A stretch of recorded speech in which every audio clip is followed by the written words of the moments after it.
আসসালামু আলাইকুম। আশা করি আপনারা সকলে ভালো আছেন। আজকে আপনাদের মাঝে আরও নতুন একটা ভিডিও নিয়ে আসলাম যে আমার আব্বু এখন বাজার থেকে মাছ কিনে আনলো। মাছটা কিন্তু একদমই তাজা, এই যে নড়তেছে। এখন আমার আম্মু মাছটা কেটে নেবে, ছুলে নিচ্ছে, তারপরে কিন্তু মাছটা কেটে নেবে।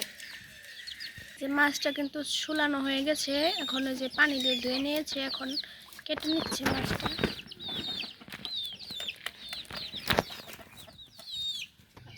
মাছটা কিন্তু কেটে নিতে কিন্তু তাজা মাছ, মাছ দিয়ে রক্ত বেরোচ্ছে। এই মাছটা কিন্তু মহাশোল মাছ। এই যে দেখেন মাছ কাটা শেষ, এতটি মাছ হয়েছে। এখন মাছগুলো ভালোভাবে পরিষ্কারভাবে ধুয়ে নেবে, ততক্ষণ আপনারা থাকেন। এই যে এখন রান্না করতেছে, এখানে পেঁয়াজ আর মরিচ দিয়ে দিয়েছে, এখন তেল দিয়ে দিচ্ছে।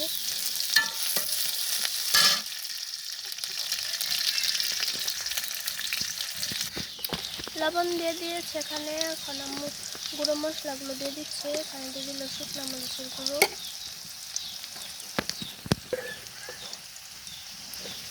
এখন দিয়ে দিল এখানে ধনিয়ার গুঁড়ো,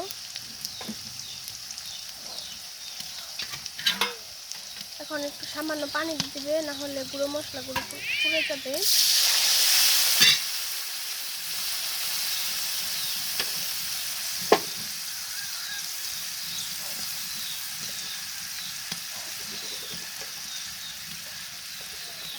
পরিমাণ মতো হলুদের গুঁড়ো দিয়ে দিল। এখন মশলাগুলো ভালোভাবে নেড়ে চেড়ে মিশিয়ে নেবে।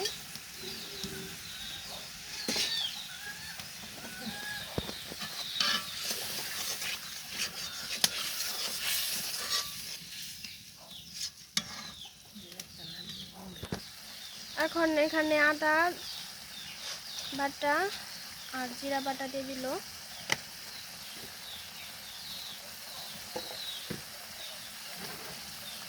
যে মাছগুলো দিয়ে দিয়েছে, এখন মশলার সাথে মাছগুলো ভালোভাবে কষে নেবে।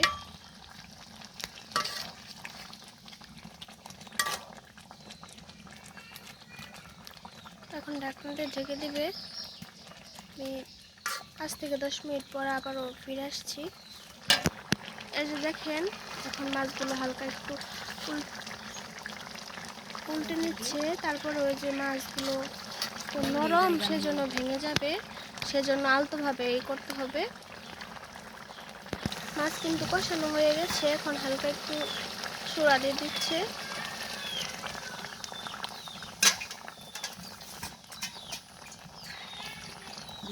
এখন আবারও ঢাকনা দিয়ে ঢেকে দিবে।